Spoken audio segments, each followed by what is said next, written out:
O que tem de filho do diabo mercenário atrás de púlpito hoje engravatado, de Bíblia na mão pregando, falando Jesus, Jesus. O que tem hoje é impressionante. Parece que Pedro estava assistindo uma televisão. Impressionante. Inigualável essa revelação. Amém. 1 Crônicas, capítulo 13, diz: logo depois de realizar uma consulta a todos os seus oficiais, os comandantes de 1.000 e de 100 homens, Davi reuniu toda a Assembleia de Israel e declarou: se estás de acordo e se esta é a vontade do Senhor nosso Deus, enviamos mensageiro por toda parte aos demais irmãos que se encontram em todos os territórios de Israel, os sacerdotes, levitas, nas suas respectivas cidades e nos seus campos, para que venham se reúnam conosco. Voltemos a trazer para nós a arca da aliança do nosso Deus, porque não a consultamos nos dias de Saul. Toda a comunidade concordou que assim se fizesse, porque por isso pareceu bem aos olhos de todo o povo. Então Davi reuniu todos os israelitas, desde o rio Sior no Egito até Lebo-Amate, para trazerem de Quiriate a arca de Deus. O rei Davi e todos os israelitas foram a Baalá, que é Quiriate Jearim, em Judá, a fim de trazer de lá a arca da aliança de Deus, que tem o seu trono estabelecido entre os querubins, a arca sobre a qual o seu nome, Yahvé, é invocado. Da casa de Abinadab transportaram a arca de Deus sobre um carroção novo e especial, conduzido por Uzai e Aiô. Davi e todos os israelitas iam exultando, cantando e dançando com todo vigor e alegria diante de Deus ao som de harpas, liras, tamborins, símbolos e trombetas. Assim que chegaram à eira de Quidom, Uzá esticou o braço e segurou a arca, porquanto os bois haviam tropeçado. Naquele mesmo instante, a ira de Yahvé acendeu-se contra Uzá, e ele o feriu por ter tocado na arca sagrada. Uzá morreu ali mesmo, diante de Deus e do povo. Davi ficou contrariado, porque o Senhor em sua ira havia fulminado seu companheiro Uzá, e até nossos dias aquele local é conhecido como Pérez Uzá, a punição de Uzá. Naquele dia Davi sentiu grande medo de Deus e se questionou: ora, desse modo, como poderei transportar a arca de Deus? Sendo assim, não trouxe a arca para a cidade de Davi, mas a deixou na casa de Obed-edom, o geteu. Então a arca de Deus permaneceu durante 3 meses sob os cuidados da família de Obed-edom, em sua própria casa, e Yahvé abençoou a família de Obed-edom e fez prosperar toda a sua propriedade. Amém, irmão? Podem sentar. Irmãos, ainda há pouquinho nós estávamos conversando, ainda há pouquinho, ali eu,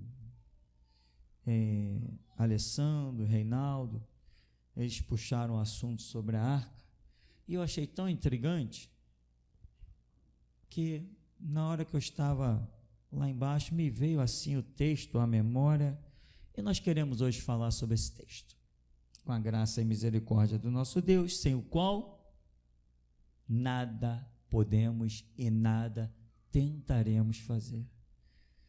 Eu, na verdade, nesses últimos meses, a graça de Deus tem sido tão tremenda sobre a minha vida, que sabe como é você andar, tipo assim, vai haver amanhã, não faz diferença.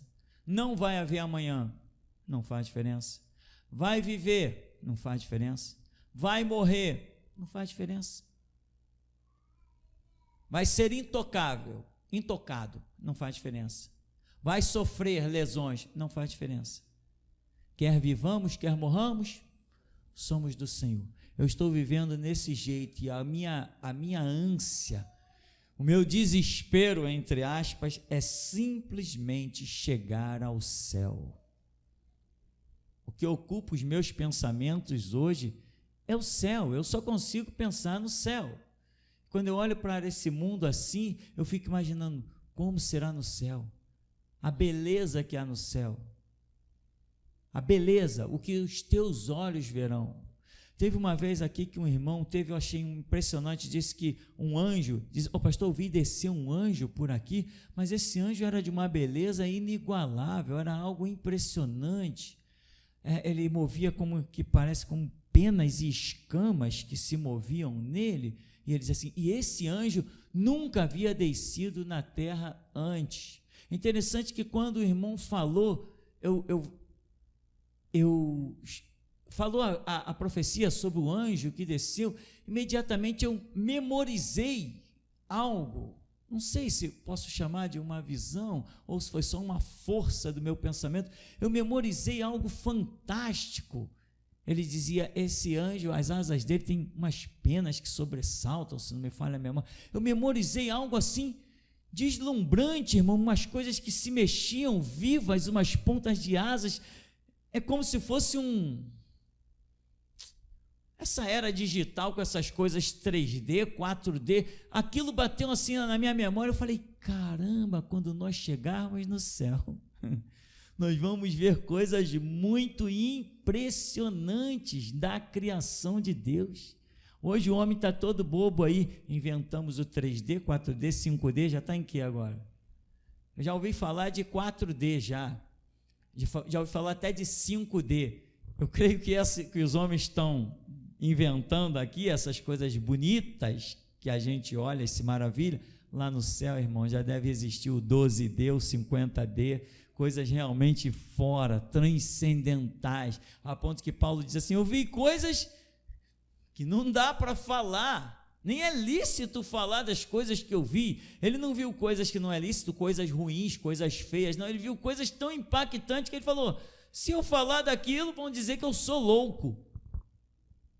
É isso que eu penso que Paulo enxergou, coisas que ele viu tão maravilhosas, que se ele dissesse para alguém, olha, eu vi isso, isso e isso, diriam assim para ele, ei cara, esse negócio de cristianismo te fundiu a memória, vai procurar uma coisa para fazer, tu está maluco. É isso que eu penso que Paulo viu, mas uma coisa eu sei, que nós veremos também, amém, irmão? E isso me fascina, as coisas que às vezes você tem alegria, um divertimento que você tem prazer, sei lá, mergulhou numa piscina, tem gente que se amarra nisso, tem gente que gosta de outras coisas, dar um passeio, estar entre os amigos, contar uma piada, rir, e imagina isso multiplicado por 1 milhão lá no céu, tudo isso que você acha alegre e feliz, é disso que o meu pensamento se tem ocupado nos bons últimos anos da minha vida. Os meus olhos estão fitos no céu, até que eu veja ele aberto e o Filho de Deus de pé à direita do Pai. Amém, meu irmão? Eu anseio por isso, as pessoas estão por aí querendo viver, eu estou querendo que Deus sopre o calendário e as páginas voem rapidamente e Deus diga para mim, chegou tua hora. Lá vou eu. Esse é realmente o meu anseio. Então, irmão, vamos voltar para cá. O que nós temos? Nós temos Davi, um homem que se preocupou com algo muito especial. Ele falou, desde os dias lá de Saul, enfim, ninguém consultou a arca foi levada desde aquela época com Eli, que os filisteus levaram, aí houve uma praga na cidade, eles colocaram coisas lá para cultuar, botaram uns bois para puxar a arca de Deus, os bois foram embora e se alojaram na casa de um determinado homem. Davi depois vem e diz assim, poxa, vamos buscar a arca. A arca impôs respeito por onde passou, ninguém conseguia fazer nada contra a arca, nem pegar o ouro dela, nada disso. Sabe-se lá mais o que aconteceu com essa arca na cidade, quantas pessoas não tentaram meter a mão nessa arca e morreram? Quantas pessoas, que isso tudo é de ouro, vamos pegar este ouro, quantos não tentaram fazer isso e sabe-se lá e foram para a cova? Não tinha ninguém lá nas outras cidades, nas outras províncias, para escrever todos os detalhes. Imagina escrever todos os detalhes. Já temos 66 livros aqui em mão, imagina se fosse escrever tudo. João diz que só o que Jesus fez em 3 anos, se fosse catalogar, não caberia nem em todos os volumes do mundo. Jesus, em 3 anos, João usa essa expressão. Imagina, desde o Antigo Testamento, se fosse tudo ser escrito. Mas o que está aqui é o bastante, amém, irmão? É o bastante para que você saiba que o teu Salvador está aí vivo e poderoso. Creia e tu verás a glória de Deus. Então, irmão, Davi se preocupa. Quero buscar a arca. Primeiro detalhe, irmão, a arca, ela tem uma representação importante. Já falamos sobre isso, nós somos a arca de Deus, porque na arca tinha coisas tipo a lei, a provisão, os potes de maná e cajado de Arão, que representa o sacerdócio de Deus nas nossas vidas. Então, essas coisas importantes que estavam na arca são coisas que têm que estar dentro de nós. Tudo aquilo ali tem uma simbologia poderosa e aquilo tem que ser vivo na vida de quem realmente vive o cristianismo. Aquilo é muito poderoso. Mas quando no tempo de Eli a arca foi tomada, o povo estava vivendo uma desgraça, inclusive os filhos de Eli vivendo em orgia dentro lá do santuário. Eli é um fracassado porque não pôs os filhos dele para fora do santuário. Ele deveria ter chamado os anciãos da cidade e dizer: meus filhos estão vivendo assim, assim, assim, estão profanando as coisas santas do Senhor e, por gentileza, me ajudem aqui, botem eles para fora. E dito para eles: vai viver a vida de vocês fora do santuário de Deus. Mas ele não teve essa coragem, não teve essa disposição. E quando Deus levanta Samuel, diz para ele: vai lá, Samuel, fala para ele que eu vou trazer o juízo sobre a casa dele, tal qual eu disse para ele já, ou seja, não era a primeira vez, Samuel foi o segundo a levar essa palavra a Eli, e diz que é porque ele não repreendeu os seus filhos. Eli não cometeu pecado, ele foi conivente com ele. Ele repreendia: meus filhos, tem essa expressão na Bíblia, o que é isso que tenho ouvido falar a vosso respeito? Porque não tenho ouvido boas coisas a vosso respeito. Todo Israel zombava do santuário de Deus. Todo Israel devia estar dizendo assim: o santuário de Deus lá com Eli virou uma casa de prostituição, porque os filhos de Eli levavam as prostitutas lá para dentro do santuário para se deleitar nas suas prostituições e sabe-se lá mais o que. Deviam pegar as coisas sagradas do santuário, as comidas, as bebidas, as coisas que pertenciam somente ao sacerdócio, sabe-se lá o que aqueles caras faziam. E de quem era a responsabilidade de expulsá-los de lá? De Deus? Não, era de Eli. Eli não era um fantoche.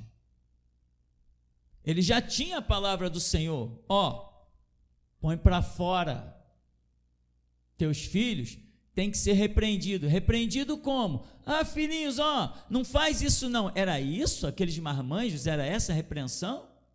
Não, isso Eli já tinha feito. Não tenho ouvido boa coisa a vosso respeito. O que vocês andam fazendo por aí? Isso Eli já tinha feito. Vem, Deus fala com Samuel, vai lá e diz de novo. Ou seja, Eli não tomou nenhuma atitude. Quando vem o juízo, pega todo mundo. Mas o povo, na hora da guerra, todo Israel estava um caos, não só Eli.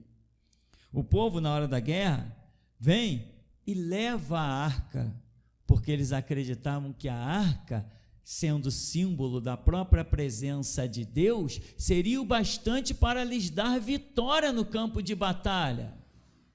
Irmão, não importa que Deus te tenha dado uma espada, você tem que ter estrutura para usá-la. Adianta alguém, existe umas armas que eu ouço falar por aí, uma tal de HK, é isso? HK? Essas coisas aí, não sei o que, 47, a R15, a R15 é bem famoso, que a gente vê toda hora um passando por aí, a R15 e tal. Aí alguém vem e, aqui, toma, pastor, toma esse R15, usa aí, na hora que o inimigo aparecer, o que eu vou fazer?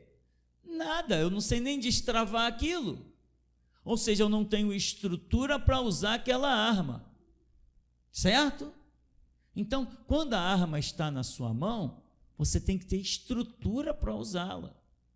Existia a arca de Deus era uma arma para os israelitas, porque Deus tinha falado em tempos antigos. O povo, quando os inimigos vierem, os sacerdotes sairão com a arca adiante, e Deus dará vitória ao seu povo. Mas não é um povo qualquer, nem sacerdotes em pecado. Assim como a arca era santa, o povo, que é símbolo da própria arca, tinha que ser santo. Nenhum soldado vai para a guerra sem primeiro passar por um treinamento. Como portar uma arma? Eu assisti ao filme já há tempos, Tropa de Elite. Aí quando está passando aquele treinamento do BOPE, aí o capitão chega para um cidadão e diz assim: ei, soldado, o que é isso? Põe essa bandoleira que chama, põe essa bandoleira no pescoço. A essa altura do treinamento, você sem usar a bandoleira, vai que teu amigo é ferido aí num combate, como tu vai carregar ele e carregar o rifle ao mesmo tempo? E ele falou: a essa altura do campeonato, você ainda sem a bandoleira no pescoço? Ou seja, Deus nos prepara primeiro, para depois nos dar as armas. Deus nos capacita primeiro, para depois nos dar as armas. Então, para carregar a arca de Deus, que era uma arma poderosa, o povo tinha que mostrar sua capacitação, a estrutura. A lei de Deus tinha que estar na ponta dos lábios deles. Desde os tempos antigos, lá em Deuteronômio, já tinha falado o quê? Pegue essas leis e escreve nos umbrais das tuas portas. Não é escrever para ficar de enfeite, não. Toda vez que você passar para fora ou entrar para dentro, você vai ler, ou seja, é decorar. Fale dessa lei para os teus filhos, fale na mesa do almoço, na mesa do café, na mesa da janta, na mesa da ceia. Não cesses de falar da lei de Deus. Ela tem que estar dentro de você, na tua mente, no teu coração. Não adianta você ter uma arca, não adianta, você tem Bíblia dentro de casa? Grandes porcaria! Lá na Sociedade Bíblica do Brasil está lotada de Bíblias, e eu digo grandes porcaria. Uma vez eu vi uma experiência de um camarada, eu lia muitos livros, quando era mais jovem, e o camarada falou que ele chegou num lugar para expulsar um demônio. Acho que eu li num livro isso, não sei se foi ao vivo ou se li num livro. Às vezes a mente funde, mas funde porque é bom, graças a Deus. Quando a experiência foi contada é o seguinte: o camarada chegou no lugar para expulsar o demônio, e quando ele olhou, tinha pedaços de livro para tudo que é canto. Uma mulher endemoniada sentada no chão, e tinha um livro lá, ele chegou e olhou assim: que livro é esse? Todo espatifado aí, canto, para tudo que é canto. Aí o outro falou assim, um da casa falou assim: não, a irmã ali chegou para expulsar o demônio, pegou a Bíblia e bateu na cabeça da pessoa endemoniada. Demônio, você tem que sair pela palavra de Deus. O demônio passou de mão no livro, espatifou só, não dá para nem identificar mais que isso aqui era uma Bíblia. Se tu tem essa palavra na mão, já era você, meu amigo. Ela tem que estar escrita nas tábuas do teu coração, gravada com fogo, ponta de diamante, para nunca mais sair. Você tem que ser uma pessoa do tipo que não precise mais carregar uma Bíblia, porque você é a arca de Deus, você é a Bíblia de Deus na terra. É por tua boca que Deus fala, meu irmão. Então, essas coisas acontecem. Então o povo de Israel achava que, vamos lá, carregando a arca, e lá saíam eles que nem palhaços carregando a arca, com uma vida toda promíscua, a mão cheia de sangue, o coração cheio de injustiça, um caráter todo manchado, todo podre. Vamos carregando a arca de Deus, carregando para a própria condenação. Aí, resultado, os filisteus levaram a arca. Quando vem a notícia, estava a guerra renhida, e teus 2 filhos, Hófni e Finéias, foram-se. Aí ele, morreu meus 2 filhos? Ainda se equilibrou um pouco. E a arca de Deus? A arca de Deus foi tomada pelos filisteus. Aí foi demais para ele. Era um homem íntegro, mais valorizava a arca do que os filhos. Só que não teve a coragem para ter atitude. Quando a notícia da arca veio, o impacto foi muito violento. A arca foi tomada, aí ele caiu para trás, quebrou o pescoço, que já era, diz a Bíblia, muito idoso e obeso. E lá se foi a arca. Enfim, passa-se um tempo, agora a arca vem e Davi, eu quero levar a arca de volta. Consultou todo mundo e todo mundo disse o quê? Todo mundo concordou. Vamos levar a arca de volta. Reuniu todo mundo, mas todo mundo concordou, mas ninguém sabia a forma correta de se conduzir para que a arca voltasse. Ele reuniu gente de tudo que foi lugar, ele reuniu várias pessoas de várias tribos. Convoca quem está no norte, convoca quem está no sul, vamos nos organizar, vamos fazer festa, vamos isso, vamos trazer a arca. Mas ninguém disse assim, olha, para trazer a arca tem que ser assim, assim, assim, essa é a regra de Deus. Ninguém fez isso. Aí lá vai Davi, quando a arca começa a caminhar, vem o Espírito de Deus sobre eles, posso imaginar, ou a emoção deles foi muito grande, não sei o que aconteceu exatamente, que eles começavam explosivamente a dançar, a cantar, ficaram felizes da vida, estamos trazendo de volta a arca de Deus, e daqui a pouco, diz o historiador que o boi tropeçou, ou sei lá como é que ele está classificando como sendo o tropeço do boi, eu sei que a arca desequilibrou, aí Uzá vem e, não, para proteger a arca, todo bem intencionado, caiu fulminado, morreu na hora. Inocência de Uzá, tocar na arca. Irmão, você pode estar disposto a amparar as coisas de Deus, mas se tu não conhece as regras de Deus, Ele mesmo vai te matar. Quando se diz que Deus é santo, significa que Ele não quer ajudinha, Ele quer obediência. Isso é que é um Deus santo e soberano. Deus é soberano. Quando Deus é soberano, soberano é aquele que dá ordem e exige cumprimento dela. Isso é ser soberano. Tem gente que não tem ideia. Não, Deus é soberano. Amigo, se tu soubesse o que é um Deus soberano, tu andava de joelho, rastejando na presença dEle. Muita gente fala Deus é soberano, nem sabe o que é de ser soberano, meu irmão. Ser soberano é uma coisa muito tremenda, muito forte, muito grandiosa, muito poderosa. Soberano é aquele intocável, aquele que dá uma palavra e diz assim, eu estou dando essa palavra e ela não volta vazia, ela vai lá cumprir para depois voltar para mim. Isso é ser soberano. Tem um monte de gente dentro da igreja, meu irmão. Lamentavelmente, dentro desta igreja, me diz agora o Espírito Santo, tem gente aqui que faz de Deus um palhaço, mas vai descobrir que Ele não é. Vai descobrir que Ele não é. Vai descobrir que Ele não é. Se vai. Então, meu irmão, peraí, a arca vai cair nessa lama, e posso imaginar eu, se fosse um terreno firme, os bois não tropeçariam ou não desequilibraria. Não, a arca não pode cair, eu não quero que suje nem um pinguinho de lama nessa arca. Meteu a mão na arca. Foi fulminado, Davi falou assim, que isso? Caramba, o homem encostou a mão na arca, foi-se. Então, como é que eu vou fazer? Se ninguém pode encostar a mão nessa arca, como que eu vou conduzir essa arca? Nesses bois? Imagina, meu irmão, um negócio grande, todo revestido de ouro. Você já pegou uma barra de ouro na mão?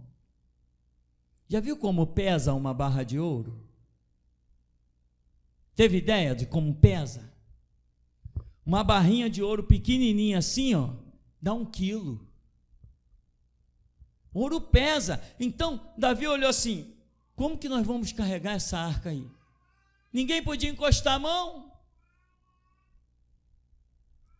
Ele falou assim, faz o seguinte, conduz esses bois para cá. Tem alguém aí que possa conduzir? Ó, bota lá, tem a Obed-Edom. Bota lá na casa de Obed-Edom.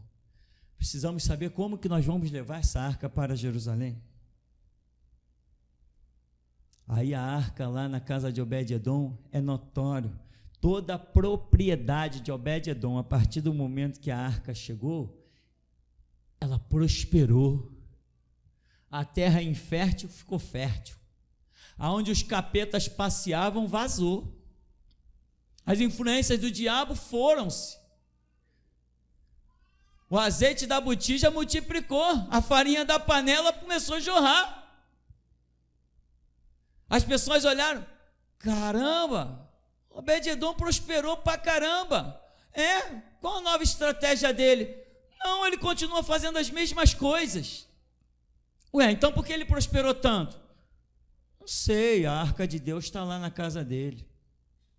Se você for uma arca de Deus na tua casa prospera, mesmo que você continue fazendo as mesmas coisas.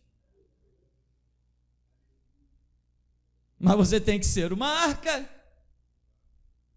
Como é que a casa dele prosperou? Prosperou e não para de prosperar.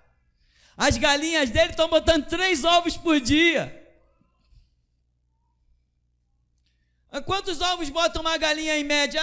Uns 20 e tanto. Não, as galinhas dele estão chocando com 50 ovos. E uma espiga de milho normalmente dá quantas espigas? Não sei, eu estou por fora disso. Mas, a espiga de milho de Obed-Edom, uma espiguinha assim, está dando 15, 20 espigas. Ele não replantou nada, ele não investiu em plantação, não. O pé de milho dele, que antes dava 2 espigas, agora dá 20. Não é assim não, dentro da tua casa. Se não é, porque tu não és a arca de Deus. E tem mais, meu irmão. Bem-aventurado o varão que não anda no conselho do ímpio, não se detém no caminho dos pecadores, não se assenta na roda dos escarnecedores. Sabe por que Deus não te quer na casa do ímpio, na roda dos escarnecedores? Porque quando tu entra lá como arca de Deus, tu prospera o ímpio.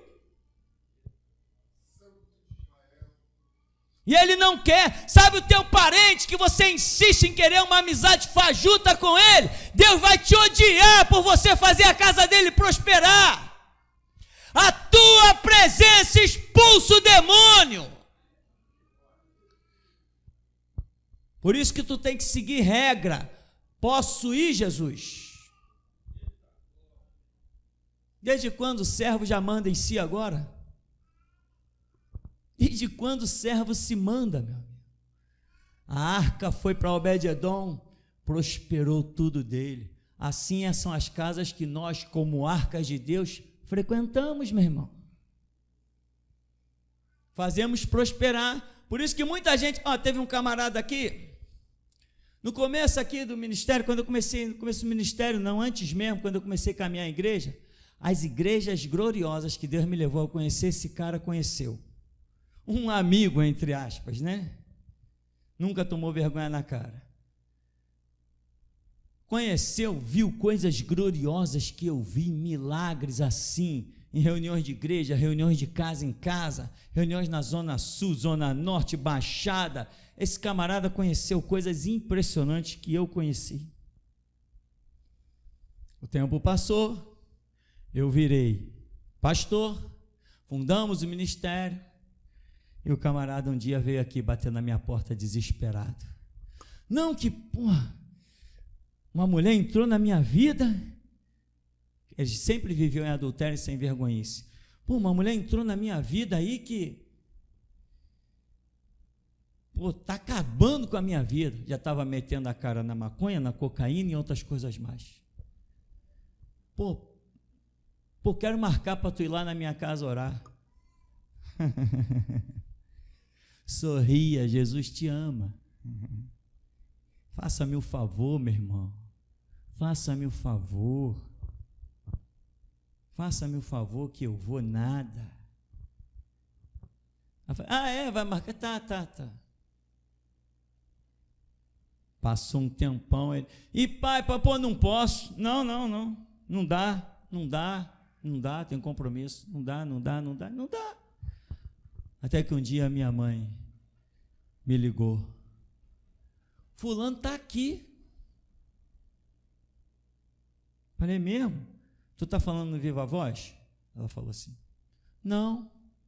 Falei, diz que eu não posso, diz que eu viajei, diz que eu estou treinando salto sobre a muralha da China, diz qualquer coisa.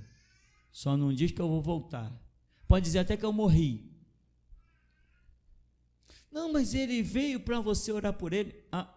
Não oro por ele de jeito nenhum. Não oro de jeito nenhum.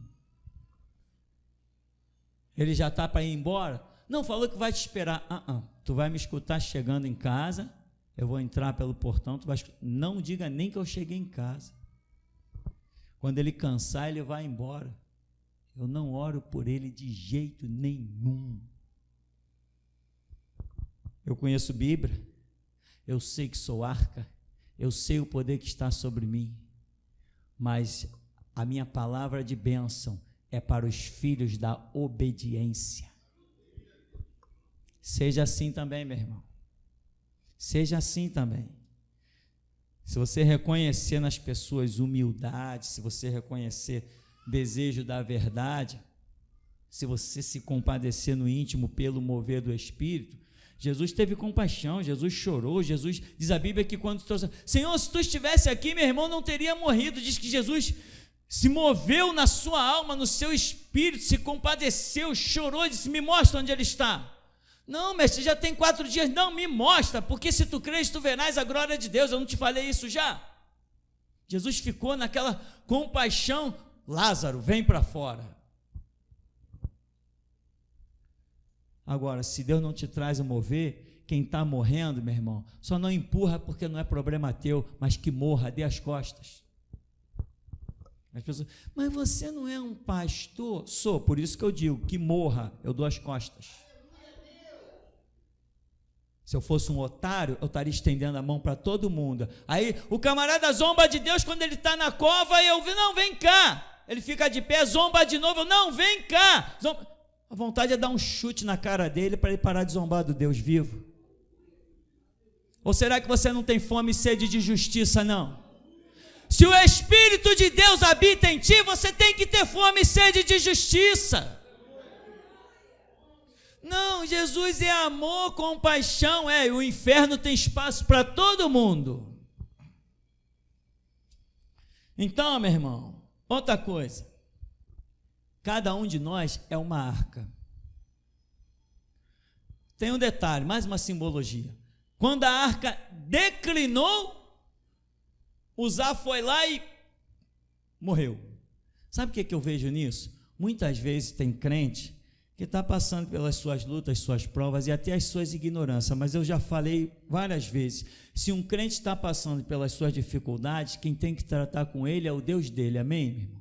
Deus pode tratar através de liderança, Deus pode tratar pelos seus multicaminhos que Ele tem no mover do Espírito Santo, mas ninguém está aqui para julgar ninguém. A cadeira de julgar não foi dada a nenhum de nós. Se alguém aqui dentro tem que ocupar essa cadeira, seria eu, e eu não ocupo ela. Eu ocupo um pedacinho dela eu ocupo, mas por inteiro eu não ocupo dela. Muitas vezes, se eu julgar uma situação na vida de alguém e a ira me acender,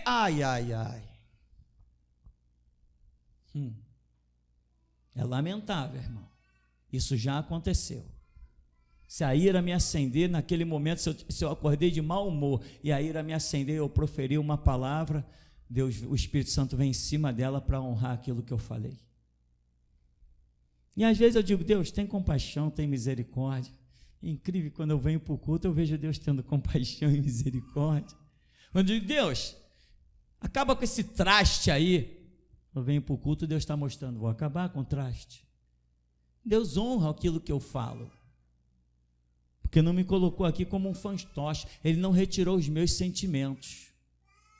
Então, debaixo de um mover do Espírito, eu tenho limites em ira e em misericórdia. Mas entre ira e misericórdia, muitas coisas podem acontecer. Amém, meu irmão? Nem todo mundo entende isso. Então, a arca estava declinando, ou seja, a arca estava em queda. Muita gente se engrandece sobre o seu irmão quando ele está em queda. Cuidado, irmão, que ele pode continuar sendo arca. E mesmo se tiver caído, está lá no chão, mas quem olhar vai dizer assim, a arca está no chão, ainda é chamado arca, né? Então cuidado na hora que você quiser se engrandecer sobre uma arca que está caída. Eu estou de pé, a arca está na lama, o boi tombou, a arca está na lama, eu sou superior à arca. Tem arca, meu amiguinho, eu vou te dizer uma coisa, que basta jogar uma água nela, ela vai brilhar pra caramba, vai ficar, põe ela no pedestal, ela vai ficar uma maravilha. Mas tem gente que não tem banho que limpe. Então, cuidado na hora de você ver que alguém está em falta. Aí você, não, meu irmão, você está errado. A Bíblia, ei, quem és tu? Dentro do meu ministério, quem és tu? Para abrir a Bíblia e repreender alguém. Desde quando eu, pastor Tupirani, te dei essa autorização? Já esqueceu que aqui quem manda sou eu? Ninguém aqui está autorizado a repreender ninguém. Ninguém aqui está autorizado a repreender ninguém. Agora, quando você vier aqui e disser, assim diz o Senhor, eu te digo, manda ver, arrebenta. É o Senhor que está falando? Pode mandar, desce o machado, pega a espada e mata. É Deus que está mandando? Mata. Mas se não é assim, diz o Senhor, segura a tua onda, porque ovelha não repreende ovelha. Ovelha não guia ovelha. Quem guia ovelha, quem guia rebanho é pastor. E pastor sobre o planeta Terra hoje só existe um, sou eu.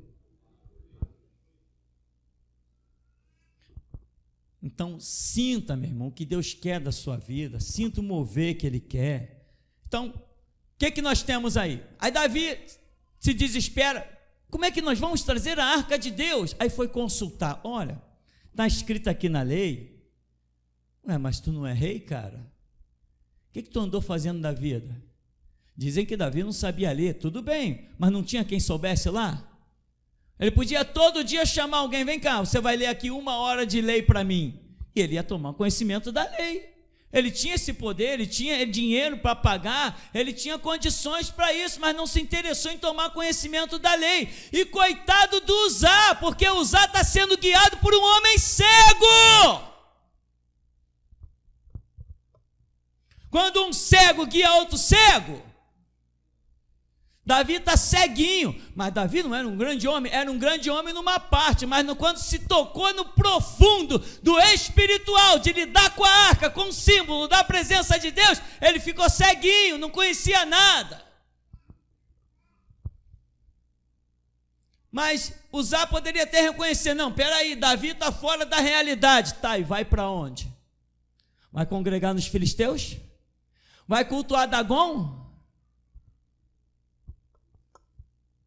Uzá poderia dizer assim, não, peraí, Davi mandou buscar a arca, colocou em cima de bois, eu estou fora desse reino, tá, e vai fazer parte de qual?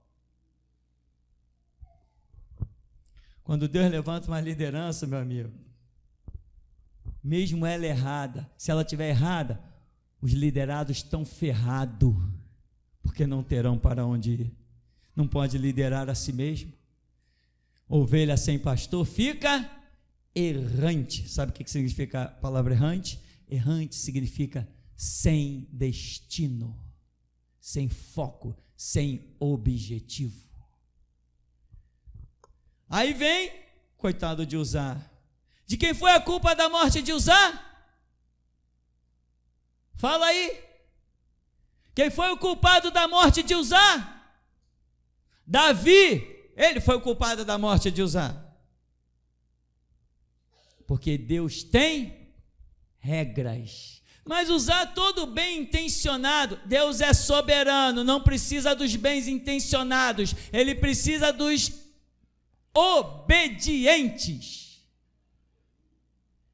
É disso que Deus precisa. A tua boa intenção, nós já falamos aqui, a sua, a minha boa intenção, para o inferno toda ela. Aonde tem regra não cabe boa intenção, só cabe a regra.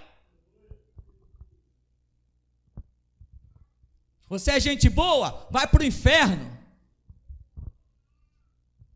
Você é gente boa, vai seguir o diabo da Universal. Vai cultuar o demônio das Assembleias de Deus, já que você é gente boa. Aqui não tem gente boa, aqui tem que ter gente obediente. Você é inteligente, vai para o inferno com a tua inteligência. A obediência vale mais que a inteligência.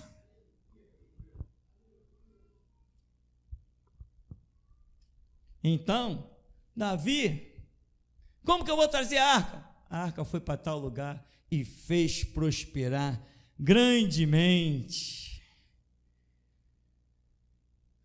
Então, meu irmão, falando mais uma vez sobre Davi, o ponto de liderança dele.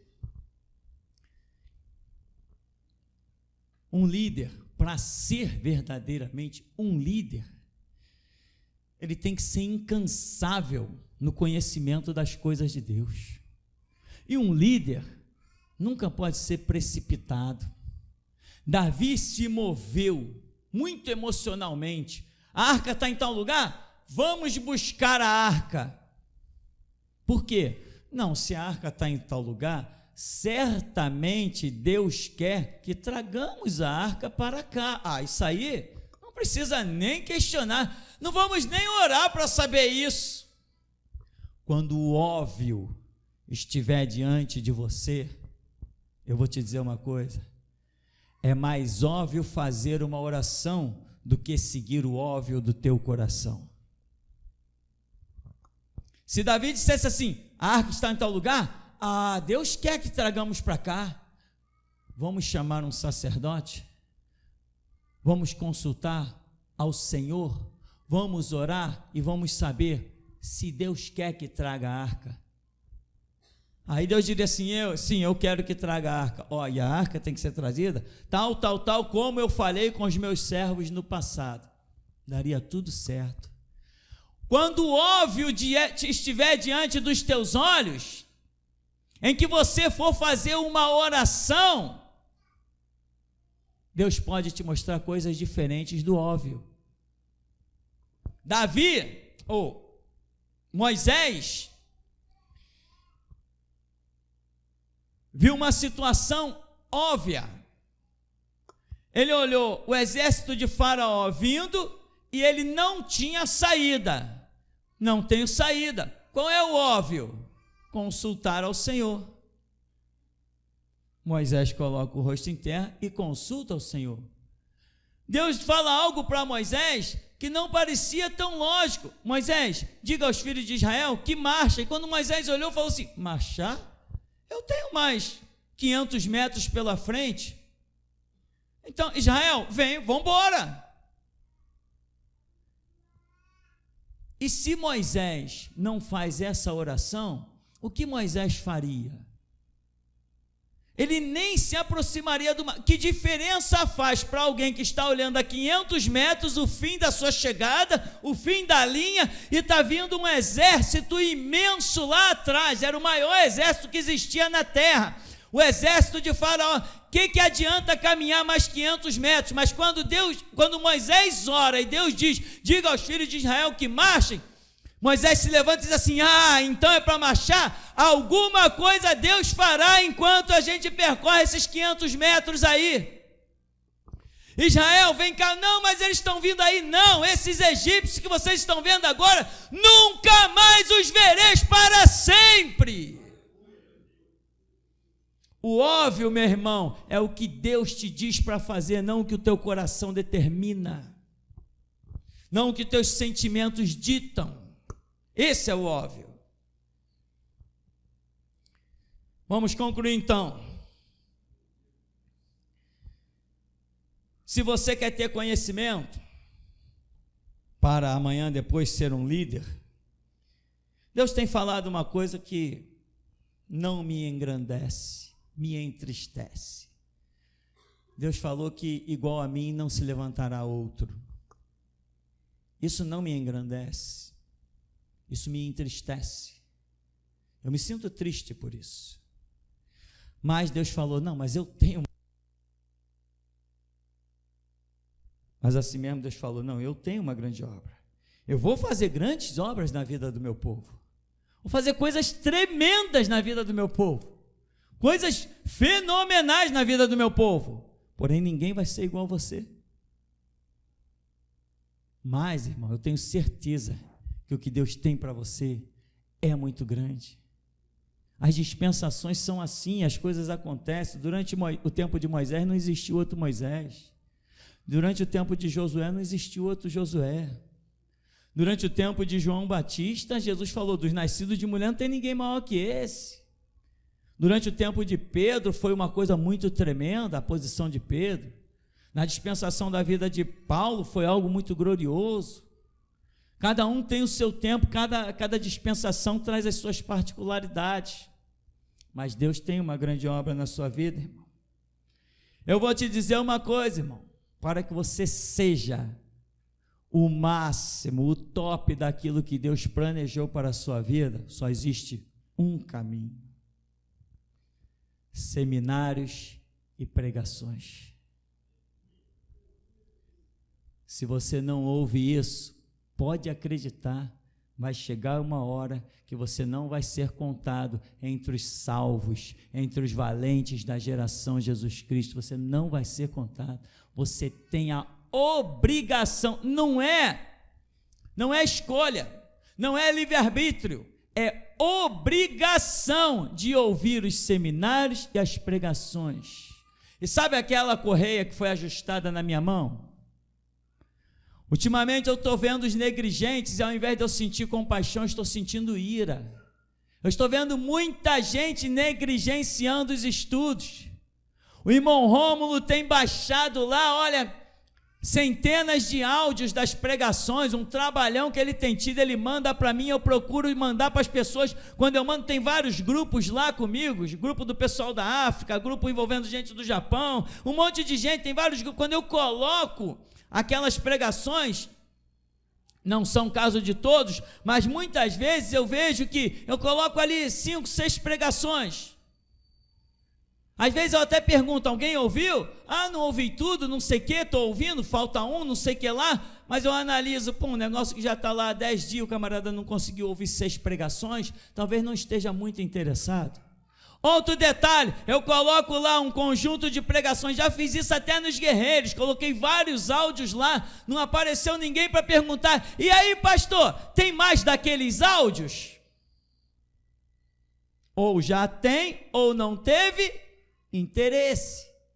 Para crescer nesse ministério é aquilo que Deus falou, as mensagens estão armazenadas, a Voz da Restauração já tem as suas mensagens todas completadas, todas. E agora, cabe a cada um, qual o seu interesse? Onde você tem internet? Eu, quando comecei a crescer na obra de Deus, eu não tinha o que tem hoje aí, celular para armazenar, MP3, sei lá, essa coisa toda que se tem hoje, eu não tinha nada disso. A minha estrada no Evangelho, eu abri dando porrada em pedreira com punhos de ferro, meu irmão, socando com vontade, com desejo, suplicando, Deus, eu não quero viver se não for para te servir. E essa minha primeira frase, não quero viver se não for para te servir, eu falei isso quando estava dentro de uma sepultura chamada Igreja Batista. Você tem a mim como pastor, e o que você tem dito da tua vida? Eu falei isso quando os meus pastores eram mercenários, tanto eram mercenários, que o que era meu pastor lá recebeu uma proposta salarial maior para outra igreja, ele largou aquele rebanho e foi para o outro. Era um canalha, era um mercenário. Você tem a mim, que fala a verdade, que encara tudo para te mostrar a grandeza desse Deus que tu tens feito da tua vida. Eu não tive alguém como eu para me espelhar. Eu não tive, mas eu aprendi a olhar para Cristo, aprendi a olhar para a palavra. E lembra quando o irmão Rômulo falou assim: o segredo da sua fé rara é simplesmente que você olha para a Bíblia e crê nela. E é só isso. O que tem mais para honrar a nossa fé? O que tem mais para você espelhar a sua fé? Mas exatamente isso que eu creio, muitos duvidam. 1000 cairão ao teu lado, 10.000 à tua direita. Você acredita que se uma bomba atômica explodir do teu lado, você fica vivo? Você é maluco de acreditar nisso? Eu sou muito maluco de acreditar nisso. Você acredita que alguém pode dar um tiro na tua direção e você ficar vivo? Isso já não é mais o que eu acredite, isso já é o que eu vivo. Então, meu irmão, quer ser alguma coisa nessa vida? Não adianta dizer, eu estudo Bíblia sozinho. O teu sozinho nunca prestou, por isso que você está aqui. Você tem que aprender com o Espírito Santo, através daquilo que Ele semeou pelos meus lábios, seminários e pregações. Às vezes a pessoa chega assim, pastor, isso assim, assim, assim. Irmão, quanto tempo você tem de ministério? Pô, pastor, eu estou no ministério há 5 anos. E ainda não sabe isso? Então você nunca ouviu os seminários. Quando você ouvir, você volta a falar comigo. Se me encher o saco, bloqueio. Porque esse ministério não vive de membros. Ele vive de Deus. Quando eu comecei, quando Jesus me deu o ministério, nenhum de vocês estava aqui. E eu já tinha um ministério antes que qualquer um de vocês chegasse aqui. O meu ministério não sobrevive por vocês. O meu ministério sobrevive até se eu gravar um vídeo dentro da minha casa, em cima da minha cama. O que Deus me dá a falar, isso é o meu ministério. Se tu queres ser alguma coisa, irmão, seminários e pregações. Pastor, estou sem tempo. Então volta para a tua vidinha, vai viver a tua vida e esquece geração Jesus Cristo, porque você nunca será capacitado a nada. Ebenezer, até aqui nos tem ajudado, Senhor. Aleluia, louvado seja Deus. Grandioso é o nosso Deus e poderoso. Mestre, a visão que o Espírito de Deus me deu nesta noite gloriosa, eu vi a igreja, e a igreja, ela se transformou em vasos, em muitos vasos. E eu vi o anjo do Senhor, ele vinha tocando na cabeça dos irmãos, ele tocava em cada cabeça. E vi quando os irmãos se transformavam em barro, mas vi também alguns vasos que continuaram de pé, não se curvaram. E esse barro, ele foi trazido até aqui à frente. Aqui era semelhante a um forno. Eu vi um ser semelhante ao Filho do Homem, aqui na frente. E esses vasos eram trazidos para cá. Então essa visão cessou. Logo em seguida, eu vi, neste lugar, esse ser, semelhante a Filho do Homem, derramar nos vasos muito vinho mesmo. E vi, logo em seguida, sair vinho do Senhor por toda a congregação. Então essa visão...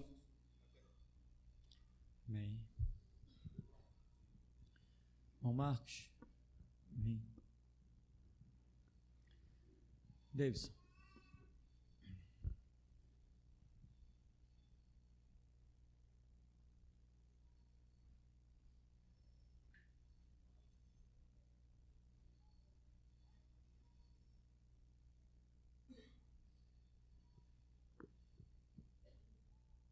Obrigado. Não, tem que falar, fala primeiro. Paz, igreja. Mestre, quando o senhor estava iniciando a pregação, começou a citar crônicas, Deus me fez contemplar, mestre, quando a Aeronilde estava com a Bíblia, em Crônicas, ela estava posicionada assim, Deus me fez contemplar os braços dela se desfazendo como se fosse uma lama preta. Os 2 braços dela se desfez e a Bíblia ficou um tempo no ar. Depois ela começou a se desfazer no ar, a Bíblia. A Bíblia se desfez no ar e os braços dela se desfez, foi caindo como se fosse uma lama. Ela ficando sem os 2 braços. E o teu rosto, irmã, o teu rosto, Eronilde, agora está se desfazendo. Eu tenho uma palavra do Senhor. Eu, o Senhor, já disse que tu serás o exemplo. E a partir de hoje, eu, o Senhor da geração Jesus Cristo, digo: o meu juízo serás notório perante aos meus verdadeiros. O meu juízo será notório perante aos meus verdadeiros. Assim diz o Senhor da geração Jesus Cristo. Volta aí.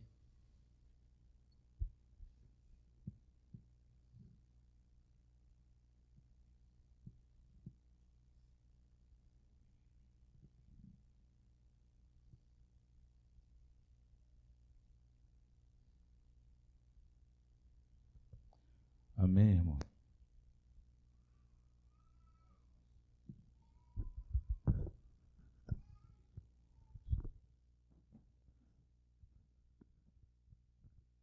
Amém, irmãos, a paz. Louvado seja Deus. Essa madrugada estávamos nós orando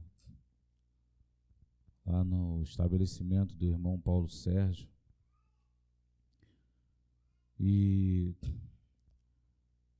no momento que o irmão Mateus orava, e ele fazia menção da maçonaria, eu vi um grande bode surgir. E incrível, mestre, que quando esse bode surgia, ele tinha 2 chifres muito grandes. E eu vi uma mão vindo do céu e arrancar um dos chifres desse bode, como se tirasse parte do poder da maçonaria, como se começasse a destruir a maçonaria. Louvado seja Deus. Eu via ao redor da casa dos irmãos que estão num propósito de oração, eu via Blumenau, via a casa do irmão Alessandro, vi a casa da irmã Carmelita, do irmão Afonso, e eu vi vários demônios, irmãos, mas vários demônios, e eles tentavam se lançar contra a casa dos irmãos. E o que me chamou a atenção, que do lado de fora da casa da irmã Carmelita e do irmão Afonso, eu via colunas de fogo, mas eu vi um daqueles demônios que ali estavam, mestre, e ele se lançava, ele chegava a encostar, aquilo queimava ele, mas ele continuava querendo entrar. Então a intensidade daquele fogo foi aumentando, e esse demônio foi dissipado em frente à casa do irmão Afonso e da irmã Carmelita. Eu tive uma visão, mestre, com o filho do Salles, de novo. Eu via 3 anjos levar presente para o menino. E quando eles entregavam o presente, o menino, ele rodava assim, ele virava a cambalhota, e o anjo vinha e levantava ele. O menino, de alegria, ele rolava pelo chão de alegria. Eu vi que o semblante dele era de sorriso, mas ainda assim os anjos pegavam ele e levantavam ele. Não permitia que aquela criança ficasse deitada ou sentada. O tempo inteiro eles queriam aquela criança de pé. Impressionante. Eu tive uma outra visão com a casa da irmã Dayana e do irmão Josi. Eu vi, irmã, um anjo. Esse anjo, ele tinha uma espada de fogo. E eu vi a irmã e o Josimar orando. Então eu vi que ele passou com a espada fora da sua casa, ele veio arrastando ela e formando à volta da casa dos irmãos uma coluna de fogo. Interessante, irmã, que ele envolveu também aquele centro espírita que tem do lado da sua casa. E aquela coluna de fogo começou a subir. E eu vi que a sua casa, ela estava em chamas, e você e o Josi eram como tochas de fogo. Quando eu contemplei o templo, ele estava completamente em chamas, mas eram chamas do juízo de Deus. Eu via vocês como tocha, a casa de vocês queimando assim, mas ela não era consumida. Mas aquele lugar, aquele centro, era completamente devastado e destruído, irmão. Tremendo. Louvado seja Deus pela vida de vocês, irmãos. Aleluia. Quando estávamos orando pela igreja, mestre, eu vi 3 ampulhetas aqui, e essas ampulhetas, a areia que tinha delas se encerrava. Então eu vi a irmã Cláudia pegar essas 3 ampulhetas, jogar para fora da igreja e essas ampulhetas rolarem ladeira abaixo. Amém. Quando o Senhor começou a dedilhar o violão e cantou aquele louvor, eu via o templo se fechar com cortinas de ouro. E as cortinas tinham bordas também muito, mas muito brilhosas, muito brilhantes. E aqui se tornou como um grande santuário. Mas nem todos que estão aqui dentro faziam parte desse santuário impressionante, que eu olhava para a igreja e via várias cadeiras vazias. Eu contemplo a igreja tem muita gente, mas na hora da visão eu via várias cadeiras vazias, como se essas pessoas não participassem daquela adoração, mestre. Não fazia parte.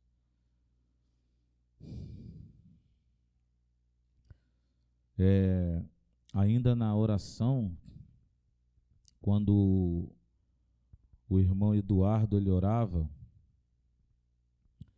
e ele orava pela igreja, eu via uma capa, irmã Luciana, branca, ser colocada nas suas costas, mas eu via você na casa do irmão Alessandro. Impressionante. No momento que o irmão orava pela igreja, orava por todos nós. Depois eu vi, irmão Eduardo, um grande coração lhe ser entregue, e que esse coração vinha junto uma maçã vermelha. E ali essa visão cessava. No momento que o irmão Paulo Sérgio orava, e ele clamava, mestre, eu vi um grande gigante aparecer atrás dele, e ele ficava observando o irmão na oração, a entrega que ele estava, e ele ficava ali observando, então ele foi se aproximando do irmão e se juntou a ele.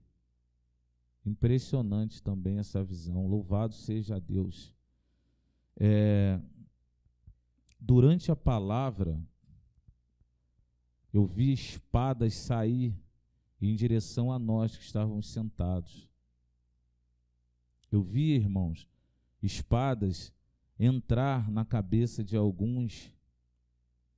Eu vi espadas bater na cabeça de alguns, batiam, mas as espadas não conseguiam entrar.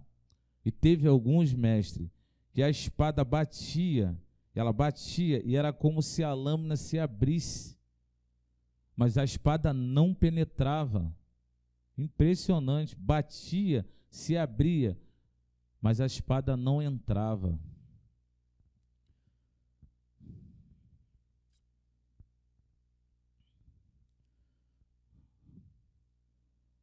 Eu vejo, mestre, um anjo aqui dentro.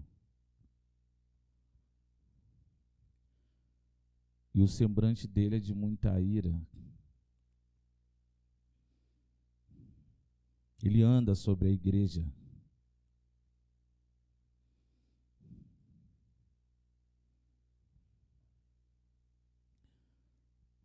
O semblante dele, mestre, é de surpresa. Ele olha alguns aqui dentro, enxerga. E o semblante dele é de surpresa e de ira.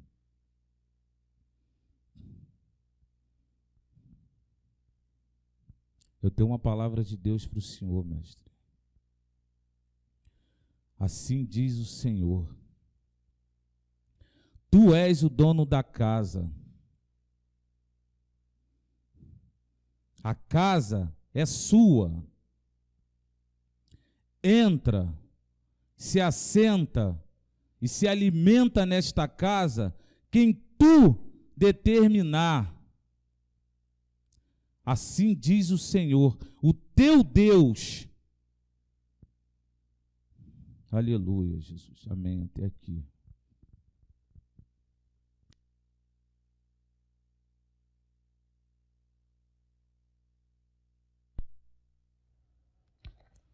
Assim que se iniciou o culto, quando o senhor estava fazendo a primeira oração, mestre, eu vi um capacete. Esse capacete era bem grande, assim. Ele era enorme, esse capacete. E interessante que eu vi ele assim por baixo. Eu vi a entrada da cabeça. E ele era aqueles capacetes grandes que tem a aba na frente e a aba atrás. E ele era vermelho e eu vi ele se encaixando na cabeça do Senhor. E eu tinha visto essa visão por cima e quando o capacete encaixou, eu vi assim o capacete por inteiro.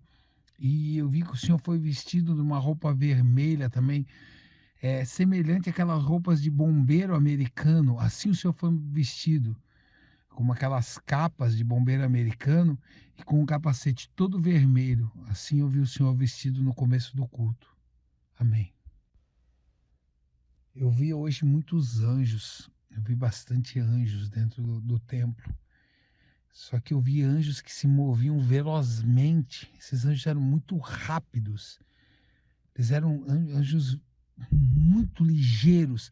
Até a estrutura deles era como se fosse desses corredores, assim, eram mais magros, assim. Assim era a estrutura deles, de rapidez. Esses anjos eram muito rápidos.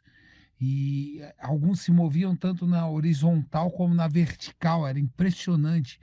Esses anjos muito, muito, muito velozes, anjos muito velozes, muito velozes. Só esse entendimento que eu tive, anjos muito velozes estão no nosso meio, muito. Esses anjos são mais rápidos do que tiros de projéteis de arma de fogo. Amém. Quando estávamos louvando o louvor, o sangue derramado, eu tive uma visão. Eu vi um grande livro.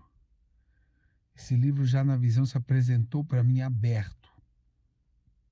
Só que esse livro emanava uma luz dele, uma luz imensa. Imensa esse livro emanava. E a luz que emanava dele, ela batia nas regiões do céu, do nosso céu, assim que a gente vê, e ela abria uma luz imensa e tomava toda a terra era tomado, mas era tomado no céu. Essa luz batia no céu e tomava toda a terra, como se todos vissem essa luz que esse livro emanava. E foi exatamente na hora do louvor, o sangue derramado, quando estávamos louvando esse louvor. Esse louvor será cantado no milênio. Esse louvor será entoado. Esse louvor será entoado no milênio. E todos saberão de onde esse louvor veio, porque esse livro se levantava do Rio de Janeiro. Eu vi esse livro se levantando do Rio de Janeiro e se levantando e essa luz saindo. É muito importante Muito importante é essa obra. Muito importante é essa obra. O milênio lembrará desta obra. O milênio lembrará desta igreja. De uma tal maneira, o mundo inteiro, a terra inteira falará dessa obra. Esse livro que eu vi é a geração Jesus Cristo. Essa obra é muito importante para Deus. Essa obra é. Esse livro é a geração Jesus Cristo que iluminará toda a terra.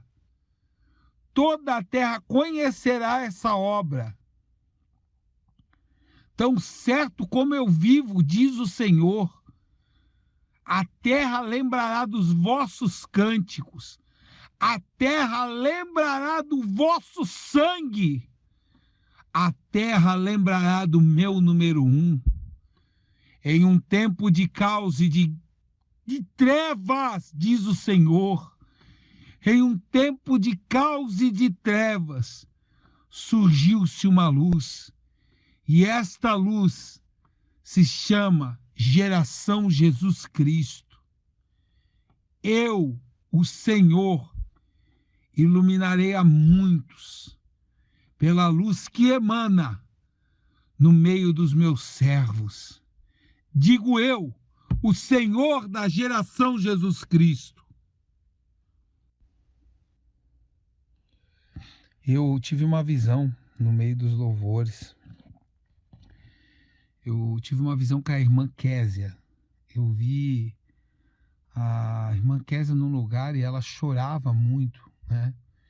E eu vi um anjo chegando até ela e ele tinha uma taça na mão e ele colhia as lágrimas dela com a taça. E essa taça ficava bem pela metade das lágrimas dela.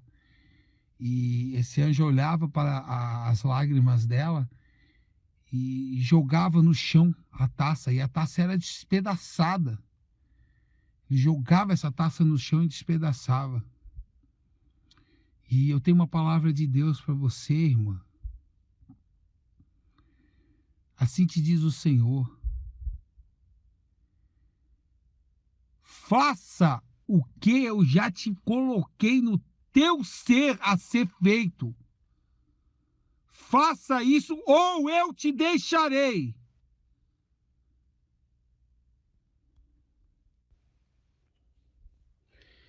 Quando estávamos louvando, que louvor pela Via Dolorosa, eu vi um homem carregando uma cruz, né? E era tempo antigo. Eu vi pelas vestes das pessoas, eu vi esse homem sorrado carregando aquela cruz. E eu vi que essa cruz, ela virava para muitas pessoas como se ela se transportasse a mesma cruz assim, só que a cruz continuava com esse homem e ela ia e várias pessoas, mas a mesma cruz era carregada por muitas pessoas ao mesmo tempo. Aquela cruz era carregada, ela não se dividia em várias cruzes, era uma cruz só e muitas pessoas como se carregando, como se juntassem para carregar aquela mesma cruz. E essas pessoas que carregavam essa cruz era no nosso tempo. E eu ouvi uma palavra naquela hora e falava assim, brevemente começarei os meus martírios. Amém. Quando o irmão Altair estava louvando, aquele louvor, né? Não quero informações se materializem em mim, ó Deus. Você estava louvando, irmão, e Deus mostrou Ele limpando você, mas limpando você por dentro. Foi impressionante. Ele mostrou limpando você dos conceitos da universal, mas limpando você. Incrível, incrível foi essa visão. Essa visão foi incrível. Eu não sei explicar o limpando, mas como se saísse algo de dentro de você. Não que saiu hoje, mas Deus vem te limpando já há tempos. Vem te limpando. Vem tirando conceitos de dentro de ti. Assim diz o Senhor. Eu tenho tirado de ti e colocado de mim. Grande é a obra que eu tenho na tua vida. Caminha, caminha, caminha comigo e tu verás aonde tu irás comigo, diz o Senhor.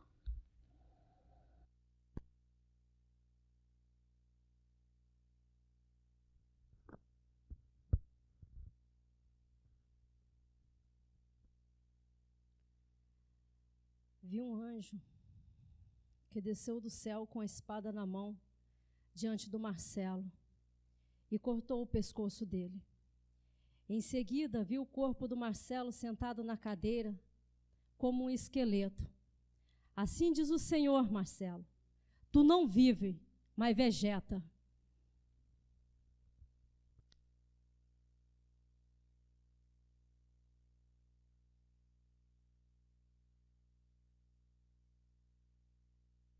Aleluia, Deus. Em meio às profecias, eu vi todo o templo em fogo incandescente, o chão do templo estava em chamas, o teto do templo, as colunas do templo eram todos em chamas, e no meio do santuário, no meio do templo, um anjo passeava, um anjo de fogo, e ele andava em meio à congregação. Amém. O irmão Alexandre Genésio, Deus me mostrou, irmão, descer nessa noite um cavalo, e ele parou justamente do teu lado, e ele trazia aparatos de guerra, espadas, cinturão, tinha escudo, tinha sandálias, lanças te foram entregues nesta noite. Diz o Senhor, tinha colete, diz o Senhor, guerreia as minhas guerras.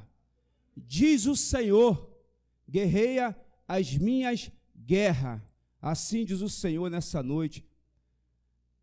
Diz o Senhor para ti nesta noite: eu te elevo, sobe nas asas e cavalga comigo, diz o Senhor. Assim diz o Todo-Poderoso a teu respeito. Eu tenho uma obra, diz o Senhor, tu és meu.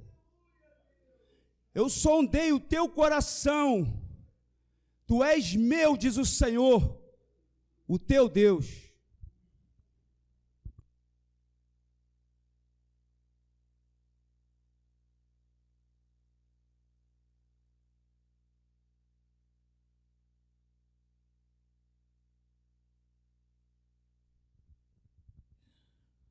Aleluia. Irmão Alexandre, enquanto o irmão André falava, Deus me deu uma visão a teu respeito, semelhante a que o irmão Rômulo teve comigo. Eu vi, irmão, tu ser limpo por dentro dos conceitos assembleanos. E Deus me deu uma palavra, irmão. Assim diz o Senhor. Eles não são nossos irmãos. Aleluia, Deus. Mestre, quando o irmão Rômulo falava da irmã Késia, eu vi ela rachar o meio. quando ela rachava, uma parte caía para um lado e a outra andava para frente. Que coisa incrível! Uma parte dela tombava, mas a outra parte seguia em frente. Quando o irmão Rômulo falava do milênio, eu vi o Senhor num rio de uma água muito limpa. Eita glória! Então eu vi um homem, ele entrava nesse rio, e ele se aproximava do Senhor e baixava a cabeça, e o Senhor o batizava, mestre, desta glória. Então ele levantava, e o Senhor se retirava, e ele continuava em frente. Então, quando eu contemplava a frente, eu via ele dar ordem aos anjos, e os anjos desciam e findavam o monte. Da glória! Louvado seja Deus!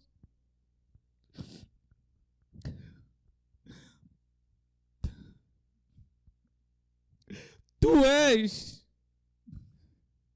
o meu João Batista. Assim diz o Senhor, tu lidera a minha dispensação, tu cuida do meu rebanho, tu és o meu número 1, e tu prepara o caminho para a minha volta. Assim diz o Senhor.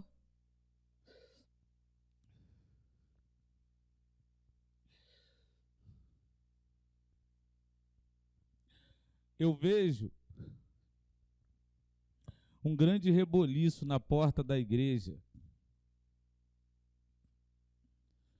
Eu vejo a porta quase se fechar. E eu vejo o Marcelinho, a Duda, a Clara, o Marcelo, a Eronilde. Vocês tentam entrar na igreja, mas o Senhor não vos permite. E assim diz o Senhor: as portas deste lugar estarão fechadas para vós. Amém, mestre.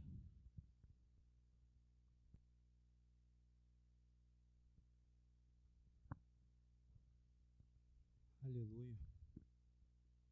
Aleluia. Pastor, essa placa que está atrás do Senhor, há dias, Deus vem me dando uma visão com essa placa, ela voando aos céus. E hoje Deus tornou de novo a me dar uma visão com essa placa. Ela se estende aos céus, como se toda a terra, como se ela cobrisse toda a terra, como se ela tomasse a dimensão dos céus. Amém. Deus me deu uma visão, mestre. As pessoas que passavam fora do templo, quando olhavam aqui para dentro, não enxergavam mais nada, senão tochas de fogo dentro do santuário. Até aqui.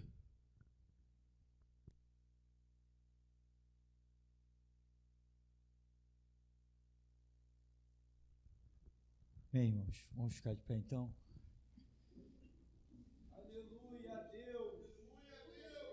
Há um Deus para você servir, adorar, glorificar, porque sem Ele você estará perdido. Não esqueça, não brinque com a eternidade. Há um céu nos aguardando, mas quem crê no céu é obrigado também a crer no inferno.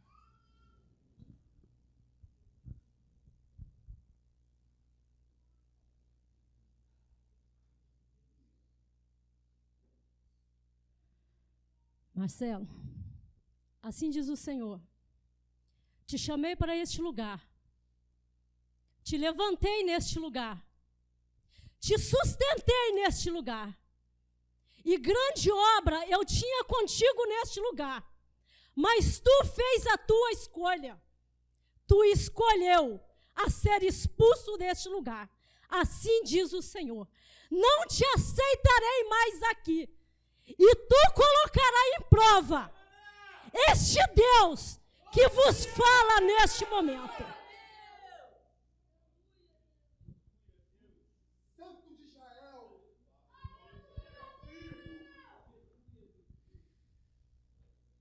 Deus poderoso, leva-nos, conduz-nos pelas tuas duas mãos, e que seja feita, Senhor, a tua vontade, assim na terra como no céu, pois nós somos os teus últimos trabalhadores e guerreiros.